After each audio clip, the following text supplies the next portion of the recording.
CUET UG 2025 के official result announcement के बाद डिफरेंट यूनिवर्सिटीज की अपनी रजिस्ट्रेशन, एडमिशन और काउंसलिंग की प्रक्रिया शुरू हो चुकी है। लेकिन जो भी बच्चे एग्रीकल्चर एंड एलाइड सेक्टर में एडमिशन लेना चाहते हैं all over India existing different agriculture universities में for agriculture and allied courses, तो आप सभी के लिए आईसीएआर का रजिस्ट्रेशन करना होगा और आईसीएआर के थ्रू ही आपको 70 से भी प्लस यूनिवर्सिटीज में 5000 एबव सीटों के लिए आवेदन करनी होगी। और वो आपका ओवरऑल रजिस्ट्रेशन का प्रक्रिया कैसा रहेगा, किन किन स्टेप्स को आपको मुख्य रूप से ध्यान में रखना है और ओवरऑल कैसे किस एप्लीकेशन साइट से आपको रजिस्टर करनी होगी और आगे का ओवरऑल प्रक्रिया कैसे रहेगा, कैसे आप रजिस्ट्रेशन करेंगे, इसी पर आधारित होकर जो है इस वीडियो में डिटेल में बातें करने वाला हूं। विगत 8 सालों में हजारों बच्चों को यूनिवर्सिटी एंट्रेंस एग्जामिनेशंस में गाइड करके देश के टॉप रेप्यूटेड यूनिवर्सिटीज तक पहुंचाया और इस समय हमारे स्टूडेंट्स आईआरआई, बीएचयू, पीएयू, जीबीपीयूएटी जैसे प्रतिष्ठित संस्थान में एग्रीकल्चर एंड एलाइड कोर्सेज के लिए अध्ययन रहते हैं। अगर आप भी चाहते हैं उन बच्चों की तरह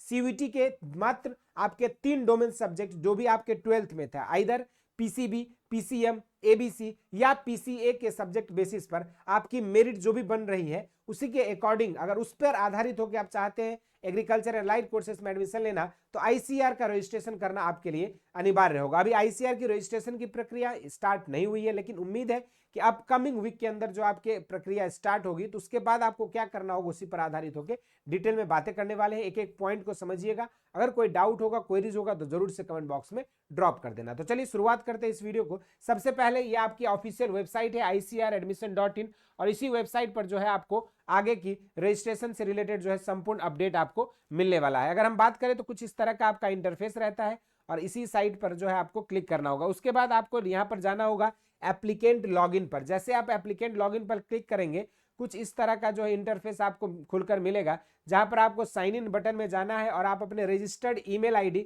और पासवर्ड के साथ जो है उसको आप क्या करोगे, यहां पर आप अपना ईमेल इसको लॉगिन कर लेंगे। और जैसे लॉगिन कर लेंगे यूजर क्रेडेंशियल, उसके बाद जो है आपको यहाँ पर क्या करना होगा, लॉगिन करने के बाद जो है आप यहाँ पे सबमिट करेंगे। जैसे लॉगिन करते हो आप कुछ इस तरह का जो है आपका यहाँ पर खुलकर आएगा और यहाँ पर रजिस्टर फॉर सीट एलोकेशन का जो है यहाँ पर आपका ऑप्शन आ रहा है। जैसे आपको रजिस्टर फॉर सीट एलोकेशन है, रजिस्टर बटन पर क्लिक करेंगे और उसके बाद जो है कुछ इस तरह का आपका इंटरफेस जैसे खुल के आएगा। इसमें आप देख रहे हो कि इसके अलग अलग सेक्शंस है। जैसे पहले पे आपको अपने पास कौन कौन से डॉक्यूमेंट रख लेनी है इसका भी एक लिस्ट अभी साथ में बनाकर रख लीजिए, ताकि जैसे आईसीआर की रजिस्ट्रेशन की प्रक्रिया शुरू होगी आपको डॉक्यूमेंट से लेकर किसी भी तरह की समस्या ना हो। सबसे पहले आपको अपना फोटो और सिग्नेचर रखना है अपने पास। उसके आप देखोगे तो आपके पास एजुकेशनल डिटेल्स, आपके पास क्लास 12th का सब्जेक्ट एंड मार्क्स, उसके बाद सीयूईटी का मार्क्स, फिर डॉक्यूमेंट डिटेल्स आपको करना होगा, लास्ट में आप कंफर्म करते हो। अब सबसे पहला आपका एप्लीकेशन डिटेल्स जैसे आपका यहाँ पे ऑलरेडी कंप्लीटेड रहेगा, उसके बाद आप क्या करोगे, यहाँ पर अपने अपलोड करोगे सिग्नेचर और आप अपना फोटोज को जो है यहाँ पे आप अपलोड कर देंगे। जैसे आप फोटोज और सिग्नेचर अपलोड कर देते हैं उसके बाद आपका उससे पहले एप्लीकेशन डिटेल्स में अपना name, father's name, mother's name, category physically challenged है या नहीं, डेट ऑफ बर्थ है ना, नेशनैलिटी, उसके बाद आप अपना एनटीए का एप्लीकेशन मोबाइल नंबर और एनटीए का जो एप्लीकेशन ईमेल आईडी था वो मेंशन करेंगे। फिर father's occupation, qualification, family annual income, mother's occupation, mother's qualification, फिर कंट्री, अल्टरनेट मोबाइल नंबर, किस स्टेट से आप बिलोंग करते हो वो डोमिसाइल, फिर कश्मीरी इमिग्रेंट है कि नहीं वो आप चीज यहाँ पे चूज करेंगे। उसके बाद अर्बन प्लेस आपका रूरल है या आपका अर्बन एरिया है वो चीज़ें आप रेजिडेंशियल प्लेस के हिसाब से चूज करोगे। फिर आप यूपीएस कैटेगरी से हो या नहीं इसमें यस नो करके आप फिर आगे बढ़ेंगे। फिर आप परमानेंट एड्रेस को जो है यहाँ पे आप अपना फिलअप कर लोगे। अगर सेम है करस्पॉन्डेंस एड्रेस तो आप सेम करेंगे, अगर डिफरेंट है तो आप उस चीज़ को भी फिल कर देंगे। उसके बाद एप्लीकेशन डिटेल कंप्लीट हो जाएगी।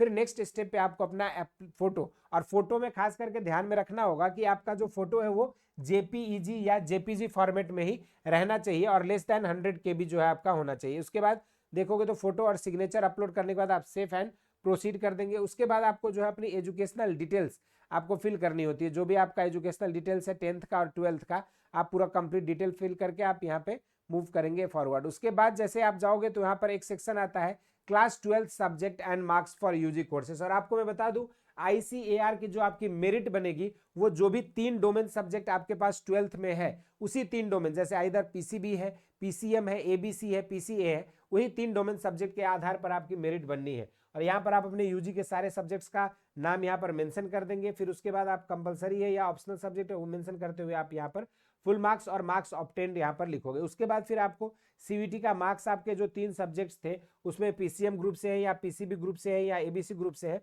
उसके अकॉर्डिंग आप अपना सीवीटी का मार्क्स यहाँ पर आप फिलअप कर देंगे। उसके बाद फिर आते हैं आप डॉक्यूमेंट वाले डिटेल्स में, और आपको मैं बता दूं कि एडमिट कार्ड आईसीआर के द्वारा जो इश्यू की गई थी एनटीए के द्वारा, वो एडमिट कार्ड चाहिए होगी। Proof of date of birth के लिए आप यहाँ पर 10th का मार्कशीट लगा सकते हैं। इसके अलावा अगर आप किसी कैटेगरी से बिलोंग करते हैं तो आपको कैटेगरी सर्टिफिकेट की रिक्वायरमेंट होगी। इसके अलावा जितने भी मार्कशीट और सर्टिफिकेट्स आपके 10th और 12th के, उसको आपको अपने पास रख लेना है। साथ में डोमिसाइल सर्टिफिकेट, ट्रांसफर सर्टिफिकेट या स्कूल लिविंग सर्टिफिकेट जहाँ से आपने अपनी 12th की पढ़ाई करी थी।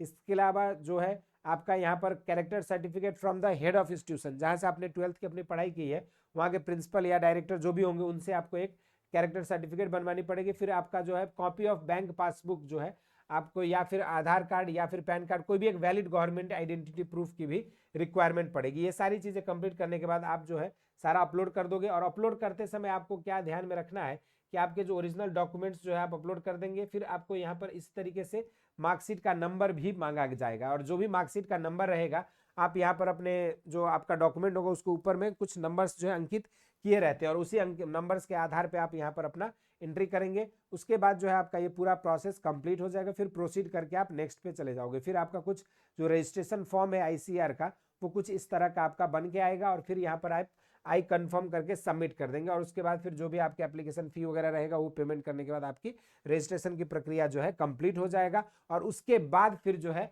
आपका rank card with in a month जो है आपकी रैंक कार्ड आपके पोर्टल पर रिलीज कर दी जाएगी। बाकी रैंक कार्ड में आपको कौन कौन सी इंफॉर्मेशन रहेगी, कैसा रैंक कार्ड दिखेगा, इस पर ऑलरेडी सेपरेट वीडियो चैनल पे अवेलेबल है, आप उसको देख सकते हैं।